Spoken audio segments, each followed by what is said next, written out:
ganancias. ¿Cuál sería el piso? Es una negociación que parece va a estar en la mesa de conversación con los gobernadores y nos vamos a meter directamente en la noticia. ¿Qué podría pasar justamente si esto sucede? Está con nosotros Santiago Sáez Valiente, él es tributarista y nos trae justamente el desarrollo de este tema. Santiago, ¿cómo estás? Buen día. Rocío, ¿cómo está Rocío? ¿Todo bien? Bien, gracias. Bueno, es un pedido también, ¿no? Que hacen desde una parte, por lo menos, de los gobernadores para poder recibir, como es un impuesto, ¿no? Coparticipable, para poder aumentar, ¿no? Lo que están recibiendo justamente producto de los fondos de coparticipación. Sí, bueno, a ver, el tema de la coparticipación es todo un tema en sí mismo que tiene que ver también con los servicios que prestan las diferentes provincias. Eso es todo un análisis que debiera repartirse de vuelta las cartas, porque hace muchísimos años que estamos con esto sin cambios y sin considerar efectivamente también la solidaridad que tiene que haber entre las diferentes provincias respecto de su riqueza y lo que sucede con sus vecinos. Ahí hay análisis muy profundos que hay que hacer. Ahora, el tema del impuesto a las ganancias, yo lo que observo, primero, es que el impuesto a las ganancias en la Argentina existe desde el año 1933. Ujú. Era réditos en su momento, y es un impuesto que se aplica a las empresas y a las personas en la gran mayoría de los países del mundo. El tema es la definición o la determinación de qué es ganancia y qué no lo es. Porque esto de que el sueldo no es ganancia es relativo. Si el sueldo es de 5 millones de pesos mensuales, nadie duda de que hay ganancia. Claro. Hay ganancia a partir de cubrir las necesidades esenciales básicas para una vida digna. Ujú. Se tendría que cubrir lo que son los gastos de vivienda, de alimentación, por supuesto de vestimenta y desde ya también educación de los propios hijos, educación propia, cultura, una serie de cuestiones que es la vida misma, ¿no? Claro, ¿hay Ahora, algún cuando número que pensás vos en este análisis que haces, ¿no? De cuándo debería tal vez el sujeto estar con este impuesto? ¿Hay algún cálculo que hiciste también como tributarista del número que debería ser? mirá, Rocío, primero, digamos, más allá del número fijo, ¿no? Que podemos hablar de algún número, yo creo que hay que tener en cuenta también las circunstancias y la situación del país. Creo que esos 2.200.000 que se determinó en ese momento como un regalito de Navidad en el mes Ujú. de septiembre del año pasado, más allá del número, la metodología es la que es incorrecta. Aquella metodología implicaba que todos aquellos que pagaran más de tantos mínimos vitales y móviles que rondaban los 2 millones de pesos, Ujú.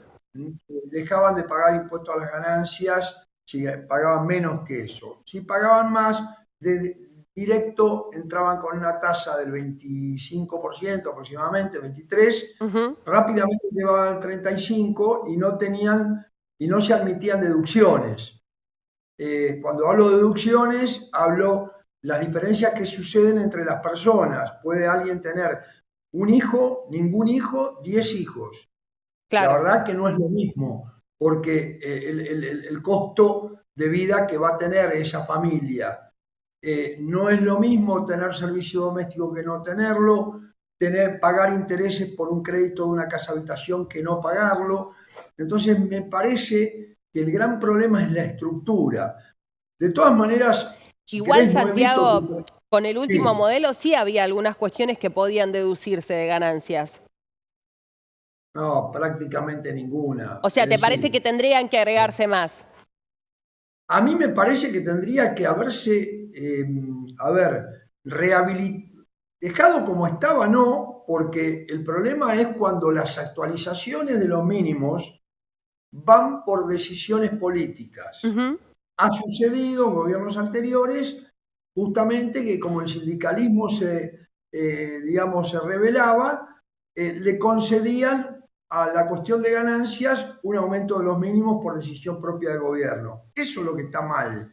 Para mí, las deducciones tienen que, los mínimos, las deducciones y la tabla tienen que actualizarse en forma automática y que no sea una medida de gobierno. Esto hay que establecerlo de entrada y sobre la base de eso se produce una actualización automática en virtud de algún coeficiente adecuado, y eso es lo que implicaría que sea racional el impuesto, pero teniendo en cuenta las características, insisto, de la persona y de vida de la persona. Ese es el criterio que no solo yo tengo, sino muchos de los tributaristas, de mis colegas. Claro. Y además hay un tema, Rocío, muy importante, perdón que lo toque, A ver. que tiene que ver con los autónomos. Los autónomos siempre han sido castigados considerando mínimos muchísimo más inferiores que aquellos que están en relación de dependencia. Ujú. Y eso no tiene racionalidad, porque cuando hablamos de autónomos, hablamos también de no solo de un profesional, que es lo que defendemos nosotros porque somos profesionales, y el Consejo Profesional de Ciencias Económicas lo ha hecho gran cantidad de veces, porque esto viene hace muchos años, sino también un comerciante que esté fuera del monotributo por el motivo que sea. Por ahí tiene clientes que en general le piden factura A, con lo cual no le conviene estar en el monotributo porque se van Claro. a ir al proveedor de al lado, sino también cualquier comerciante que esté como inscripto y cualquier, por ejemplo, productor agropecuario también que esté trabajando en forma de empresa unipersonal. Ujú. Yo creo que es un tema que no es fácil así en 2 o 3 días. Mañana sale el proyecto, vamos a ver qué sale, ¿no? Porque Bueno, no está definido. cuando... Vos me preguntaste Sí, el monto. sí, No quiero evitar contestarlo. no contestar. A ver. Yo creo que tiene que ver, insisto, con la estructura de la familia. No es lo mismo el monto para alguien que tiene varios hijos que alguien que no lo Ujú. tiene. Bueno, Eh, allí yo- en todo caso la discusión sería cuáles podrían ser las deducciones. Pero si hablaríamos de un monto, considerando, ¿no?, todo esto que vos decías, ¿cuál se te ocurre podría ser? ¿Va un poco en tono con lo que en plantea el este gobierno momento de la nacional? Argentina, si vos me decís cuánto necesita un matrimonio para vivir, también tenemos que tener en cuenta que hoy en día la gran mayoría trabajan los dos. Ujú. Entonces, el monto sería para cada uno porque acá en Argentina no hay unificación de rentas. Ujú. Entonces, si hablamos de 1.000.000, 1.200.000 por cada persona, bueno, en este momento de la Argentina, como está y con la recaudación y los problemas que hay con las provincias y toda esa situación, pero que también requiere replantear la coparticipación federal en su totalidad y Sí. replantear las prestaciones de servicios que cada unidad de gobierno debe prestar. Entonces, en ese sentido, yo creo que como están las cosas, bueno, yo creo que actualizando los mínimos, digamos, en forma automática, actualizando las deducciones en forma automática y teniendo una escala de porcentuales que no suba con la agilidad y la rapidez que sube hoy a un 35%, que es la tasa máxima, Ujú. y que entonces pierde progresividad total, yo creo que 1.200.000, por ejemplo, no sería ridículo, van a protestar Pero en muchos, un porcentaje pero menor insisto, al 35%. bueno, obviamente, a ver, ¿Y qué lo que pensás, Santiago, planteo, perdóname, de que esté atado al salario mínimo vital y móvil, que sabemos hoy en día está para el mes de marzo cerca de los 200.000 pesos, bueno, muy lejos de una canasta básica, ¿no? También cómo juega este actor para ver cuánto termina recaudando en definitiva, porque si no se actualiza y se van actualizando algunos salarios, ahí influye mucho en cuántos trabajadores se va a recaudar este impuesto. bueno, ahí voy, Rocío, un minuto, dame un segundo. Digo, no es lo mismo una pequeña contribución que un impuesto distorsivo que se incremente y se potencie a una alícuota máxima para cualquiera. Esto es lo que no debe suceder y esto es lo que vino sucediendo durante muchos Ujú. años. Entonces, yo creo que cuando escandalizan y dicen va a abarcar a 800.000 personas o quedaron liberadas 800.000 personas, ¿en qué medida esas personas quedaron afectadas por el impuesto? ¿Tienen que pagar 50 pesos de impuesto, 10.000 o 200.000? Bueno, no es lo mismo. Entonces, yo creo que ahí hay algo básico que se tiene que Sí, contemplar y es claro. la capacidad contributiva. Entonces, aquel que, ejemplo, matrimonio que tiene o pareja que conviven, tienen 1.200.000 pesos cada uno, son 2.400.000. Bueno, hay inflación, los precios están altos, sí, pero te voy a decir otra cosa. También se coparticipa el impuesto a valor agregado. Y el impuesto a valor agregado es tremendo, porque sobre todo lo pagan los pobres en la góndola, al igual que nosotros, pero ellos en mucho mayor proporción. Claro. Los precios de Sí. la góndola tienen un 50% de impuesto contenido en el precio. Y esto la gente normalmente no lo sabe, y la entidad lógica de la cual formo parte, y Matías Olivero Vila, que es el presidente, Ujú. estamos luchando por una transparencia Bueno, de los precios y que se indique qué impuestos hay contenidos. sí, sí, nos había traído también, ¿no?